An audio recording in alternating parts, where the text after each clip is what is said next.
So today is day 3 of our last-minute jet boat trip. We bought a new quad in Williams Lake, so we thought we'd come up to the Cariboo and run a few rivers while they're getting it ready.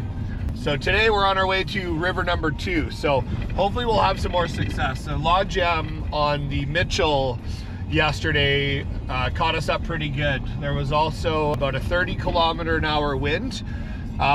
It actually was shifting on us all day, but we had a 65-kilometer total lake run. So we did about 32.5 kilometers each way to the river, and then 5K up the river and back.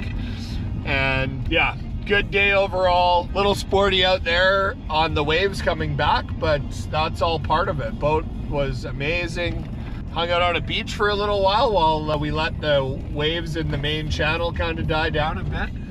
It was rolling hard, and it was midday, so we had lots of time to hang out for a few hours and have some lunch on the beach. So yeah, today's a new day. We're gonna do some fishing on the river we're heading to, and we'll be staying in Likely tonight. So I've been to the Likely general store, Likely pub a few times, so we're actually gonna stay there tonight. So we'll let you know how that goes.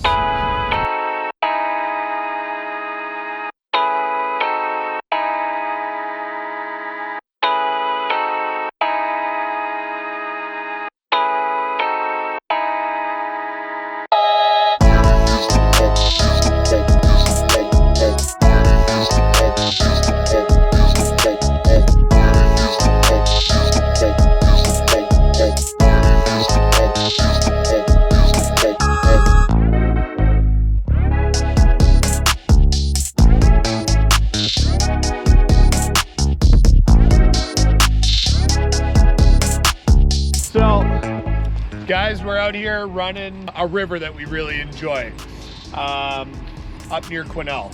So what we usually do when we show up at somewhere like this and the boat is kind of dirty, we back her in, clean her up, leave her hooked to the trailer, drain it all. That way we got a nice platform for us to use. I want to show you guys how I'm tying this boat down here.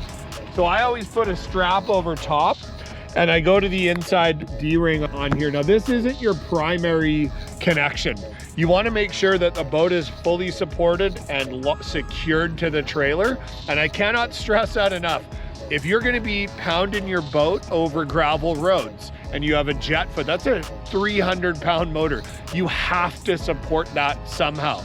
Trailers, I mean, this trailer does come with it, but if you have a Roadrunner trailer, you need to have some support for big outboards. So if you're running a jet, I just run a 2x10 across the bunks and I sit the motor back on it. It supports it through the poundings over these gravel roads. I can't stress that enough, how important that is. It seems like common sense, but we will reiterate that. So again, I tie the boat to here, my safety line, I have my bow rope in here. This is our cable that we use for launching the boat. So as I launch, that will retrieve it as I pull the trailer out. Now, if you come to the back of the boat, I use ratchet straps to the eyes, and then I just go around. The jet foot is sitting on the jet foot support. And I do put a little piece of foam in there, or it's actually like a foam carpeting stuff, and that just protects my straps. And this is fully supported now.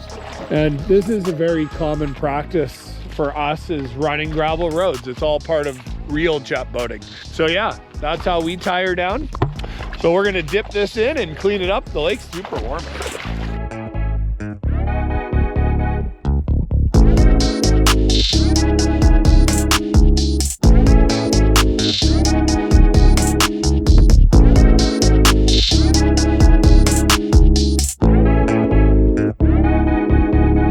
Now another thing, guys, I would highly recommend is that you're not allowed to travel with your drain plugs in. So I keep the strings from the drain plug just on the bottom of the motor here, and I put them through here. I highly recommend carrying spare drain plugs. It's just one of those things.